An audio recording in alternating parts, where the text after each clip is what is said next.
আমার মাওলাকে কোথায় গেলে পাবো আমি? ভোর রাত্রে তালাশ করে আমার মাওলা কই? ভোর রাত্রে তালাশ করে আমার আল্লাহ কোথায়?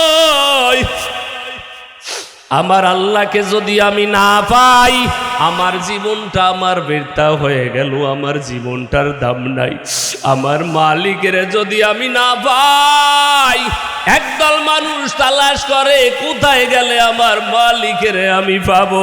এজন্য দেখবেন একদল মানুষ তাবলীগ জামাতের মধ্যে দৌড়ায়, আর একদল মানুষ চরমানার দিকে দৌড়ায়, আর একদল মানুষ আল্লাহওয়ালার দরবারে দৌড়ায় রে যুবক।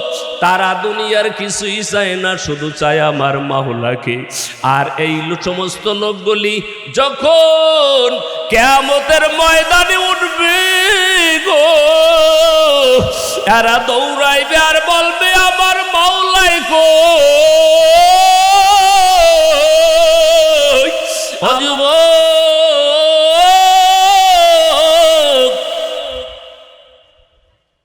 আজকে বহুত দিন পর্যন্ত চাঁদপুরের মধ্যে এলান হচ্ছে মসজিদে মসজিদে মাইকে, আজকের বিশাল বড় একটা সম্মেলন আমার জীবনের শেষ সম্মেলন হইতে পারে। কথা জোরে বলো ঠিক কিনা? এখনো যারা দোকান পাটে অযথা বসে আছো রে যুবক, আজকের সম্মেলনটা তোমার আমার জীবনের শেষ সম্মেলন হয়ে যাইতে পারে। দুইটা পা জড়ায় ধরে বলবো রে যুবক, আমার জীবনের শেষ সম্মেলন মনে করিয়া আর বাবা বসিয়া থাকিও না, কোরআনের ময়দানে হাজির হয়ে যাও। আল্লাহর নবী বলেন, দুই দল মানুষ এই জমিনের মধ্যে দামি, যারা কোরআনের কথা বলে আর যারা কোরআনের কথা শুনে। এদের থেকে দামি ব্যক্তি আর এই জমিনের মধ্যে আর কেউ নাই। এ পুরান বাজার চাঁদপুর কুমিল্লার যুবক, আর কতদিন বাহাদুরি করবা? তাকায়া দেখো, সারা দুনিয়ার বাদশা ছিল চারজন রে যুবক। এই চারজন ছিল যারা সারা দুনিয়া রাজত্ব করত। আজকে তুমি তাকায়া দেখো, তাদের কোনো অস্তিত্ব নাই, নাম নিশানাও নাই। দুইজন ছিল মুসলমান আর দুইজন ছিল কাফের। মুসলমানদের একজন বাদশাহ, নাম হলো বাদশাহ সুলাইমান, যিনি আজকে ফিলিস্তিনের জমিনের মধ্যে জন্মগ্রহণ করেছিলেন। বাদশাহ সুলাইমান এমন একজন পয়গাম্বার, বাবাও পয়গাম্বার, সন্তানও পয়গাম্বার। দাউদ নবীর সন্তান সুলাইমান এত বড় দামি নবী। ওই বাদশাহ সুলাইমান আলাইহিস সালাতু ওয়াস সালাম, তিনি যখন রাজত্ব পাইলেন, তিনি শুধু বাদশাহ ছিল এমনটা নয়। আল্লাহ রব্বুল আলামিন বাদশাহ সুলাইমান আলাইহিস সালাতু ওয়াস সালামকে এমন রাজত্ব দিয়েছিলেন যুবক। বাদশাহ সুলাইমান আলাইহিস সালাতু ওয়াস সালামকে আমার আল্লাহ রব্বুল আলামিন একদিকে দিলেন রাজত্ব, অন্যদিকে দিলেন তাকে নবুয়তের দরজা। এবং নবুয়তের দরজাই শুধু দান করে নাই, আল্লাহ তাআলা তাকে এমন মর্যাদা দিলেন, এমন ক্ষমতা দিলেন, এমন পাওয়ার দিল। হযরত সুলাইমান বাতাসের কথাও বুঝতো, এমনকি পিপিলিকার কথাও বুঝতো, জিনের কথাও বুঝতো। যেই প্রাণী জমিনের মধ্যে আছে সবার কথা হযরত সুলাইমান নবী বুঝতে পারতো।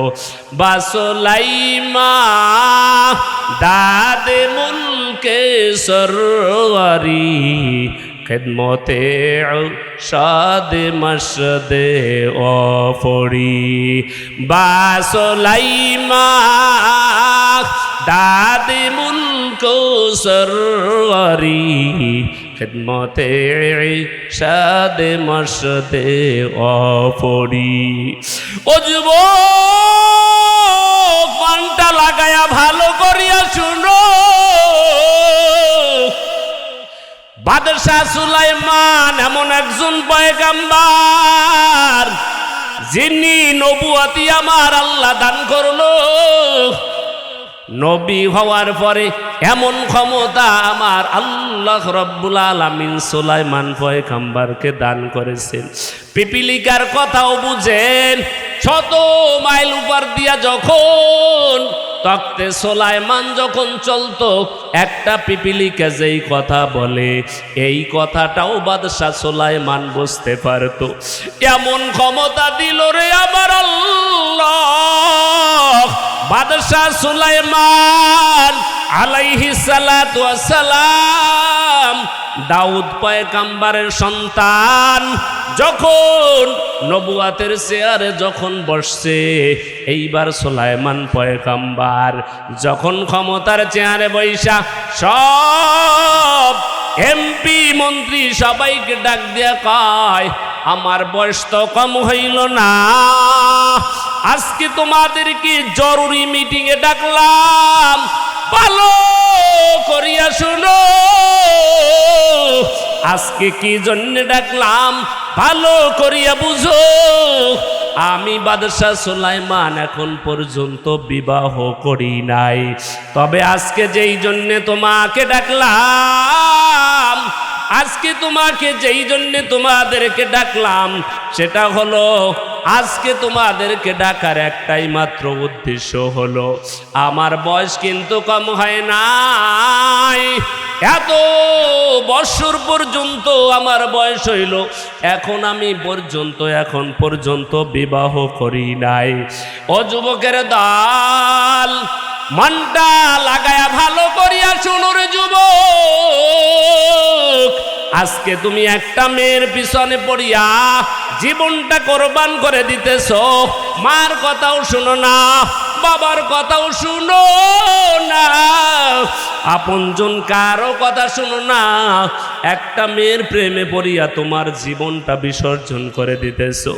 মা কয়, সন্তান আমার একটু শুনো, সন্তান কয়, মা সব কথা শুনতে পারি, তবে এই মেয়েটাকে আমি বিবাহ না করে আমি থাকতে পারবো না, তোমার কথা আমি শুনি, এরপরও এই মেয়েটারে আমি বিবাহ করতে চাই। একটা মেয়ের জন্য যুবক জীবন দেওয়ার জন্য তৈয়ার হয়ে যায়। এই জমিনের মধ্যে একদল মানুষ আছে এমন, যারা দুনিয়ার সৌন্দর্যের দিকেও তাকায় না, যারা দুনিয়ার কোনো চাকচিক্যর দিকেও তাকায় না, যারা দুনিয়ার ধন সম্পদের দিকেও তাকায় না। ও যুবক, মনটা লাগায়া ভালো করিয়া শুনো, তারা অন্য দিকে আর তাকায় না, তারা সব সময় তাকায় আমার মাওলার দিকে। আমার মাওলাকে কোথায় গেলে পাবো আমি? ভোর রাত্রে তালাশ করে আমার মাওলা কই, ভোর রাত্রে তালাশ করে আমার আল্লাহ কোথায়। আমার আল্লাহকে যদি আমি না পাই, আমার জীবনটা আমার বৃথা হয়ে গেল, আমার জীবনটার দাম নাই। আমার মালিকের যদি আমি না পাই, একদল মানুষ তালাশ করে কোথায় গেলে আমার মালিকের আমি পাবো। এজন্য দেখবেন একদল মানুষ তাবলিগ জামাতের মধ্যে দৌড়ায়, আর একদল মানুষ চরমানার দিকে দৌড়ায়, আর একদল মানুষ আল্লাহওয়ালার দরবারে দৌড়ায় রে যুবক। তারা দুনিয়ার কিছুই চায় না, শুধু চায় আমার মাওলাকে। আর এই সমস্ত লোকগুলি যখন কিয়ামতের ময়দানে উঠবে গো, এরা দৌড়াইবে আর বলবে আমার মাওলাই কই, আমার মালিক কই। আমার মালিকের সাথে আমি দেখা করতে চাই। আমার আল্লাহ বলবে, ফেরেশতার দল, দুনিয়ার মধ্যে এত কষ্ট করে করে তারা আমাকে দেখার জন্য ব্যস্ত হয়েছিল, দুনিয়ার মধ্যে দেখা দেই নাই। 70,000 নূরের পর্দা উঠাও, আজকে আমার বান্দার সাথে আমি মোলাকাত করব। এ নবীর উম্মত আশিকের দল, ওই সময় আমার মালিক 70,000 নূরের পর্দা উঠাইয়া আমার আল্লাহ স্বয়ং বান্দার সাথে দেখা করবে। বান্দা তাকায়া দেখবে আমার মাওলা কত সুন্দর, আমার মালিক কত সুন্দর।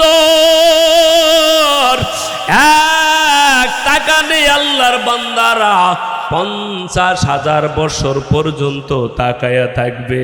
বাদশা সুলাইমান সবাইকে ডাক দিয়া বলে, আজকে তোমাদের সাথে জরুরি বৈঠক হলো, আমি বিবাহ করতে চাই।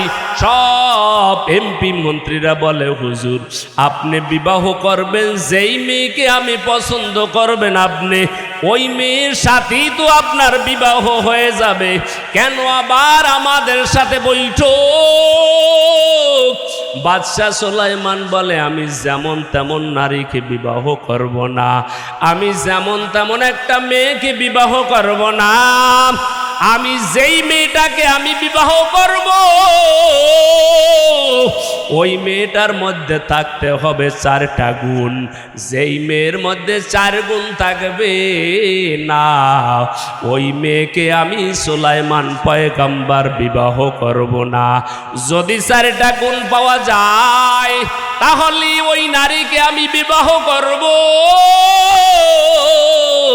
3টা গুণ আছে, একটা নাই, বিবাহ করব না। 4টা গুণ 4টাই থাকতে হবে। এ নবীর উম্মত আশিকের দল, ও কুমিল্লা হাজীগঞ্জের চাঁদপুরের যুবক, তুমি কোন শর্ত দিয়ে একটা নারীকে বিবাহ করো? আর তাকায়া দেখো বাদশা সুলাইমান কেমন শর্ত দিল রে যুবক। বাদশা সুলাইমান পয়গম্বর সব এমপি মন্ত্রীকে ডাক দিয়া কয়, যেই নারীকে তোমরা দেখবা, যেই নারীকে আমি বিবাহ করব, যেই নারীকে আমি বিবাহ করব, 4টা গুণ থাকা লাগবে, 1টা গুণ কম হলেও হবে না, 4টা গুণের 4টাই লাগবে। একজন এমপি দাঁড়ায় কয়, বাদশাহ তাড়াতাড়ি বলেন 4টা গুণ কি কি থাকা লাগবে? বাদশা সুলাইমান ডাক দিয়া কয়, যেই নারীকে আমি বিবাহ করব ওই মেয়েটার মধ্যে 1 নম্বরের গুণ থাকা লাগবে, আল্লাহওয়ালা হওয়া লাগবে। যে দুনিয়াদার আল্লাহওয়ালাদের মর্যাদা বুঝবে না, যে দুনিয়াদার আমি বাদশাহ সুলাইমানের মর্যাদাও বুঝবে না, যারা দুনিয়াদার তারা কোরআন হাদিসের মর্যাদা বুঝবে না, যারা দুনিয়াদার আখিরাতের মর্যাদা বুঝবে না। আল্লাহ রব্বুল আলামিন এজন্যই বলছেন, আল্লাহ ওয়ালাদের সাথে সম্পর্ক করো। বাদশা সুলাইমান কয়, 1 নম্বরে গুণ থাকা লাগবে, যেই মেয়েটাকে আমি বিবাহ করব, যেই মেয়েটাকে তোমরা পছন্দ করবা, ওই মেয়েটার মধ্যে 1 নম্বরে গুণ থাকা লাগবে, ওই মেয়েটা হতে হবে আল্লাহওয়ালা। সবাই কয় ঠিক আছে, 2 নম্বরের শর্ত কি? বাদশা সুলাইমান ডাক দেয়া কয়, ভালো করিয়া শুনো, 2 নম্বরের গুণ হলো ওই মেয়েটার থাকা লাগবে আমানতদারি। আমানতদারি থাকবে না, বিবাহ করা হবে না, আল্লাহওয়ালা থাকবে না, বিবাহ করা হবে না। এইবার বাদশা সুলাইমান কয়, যেই মেয়েটাকে আমি বিবাহ করব 3 নম্বরে গুণ থাকা লাগবে, ওই মেয়েটা ভালো বংশের হওয়া লাগবে, দামি বংশের হতে হবে। যেমন তেমন বংশের হলে হবে না। যেই মেয়েটাকে আমি বিবাহ করব ওই মেয়েটা ভালো বংশের হতে হবে। 4 নম্বরে যেই মেয়েটাকে আমি বিবাহ করব ওই মেয়েটা কালো হলে হবে না, ওই মেয়েটা হতে হবে সুন্দরী। আল্লাহু আকবার। 4টা গুণ বাচ্চা সুলাইমান দিয়া দিল। এইবার ঘোষণা পাওয়ার পর সব এমপি মন্ত্রীরা সব জায়গায় খবর ছড়ায় দিল, বাচ্চা সুলাইমান পয়গাম্বার বিবাহ করব। তবে তিনি 4টা গুণ তিনি শর্ত দিয়েছে। আল্লাহ ওয়ালা হওয়া লাগবে, আমানতদার হওয়া লাগবে, তিনি ভালো বংশের হওয়া লাগবে এবং সুন্দরী হওয়া লাগবে। খবরটা পৌঁছে দেওয়ার পর সব জায়গার মধ্যে খবরটা ছড়ায় পড়লো।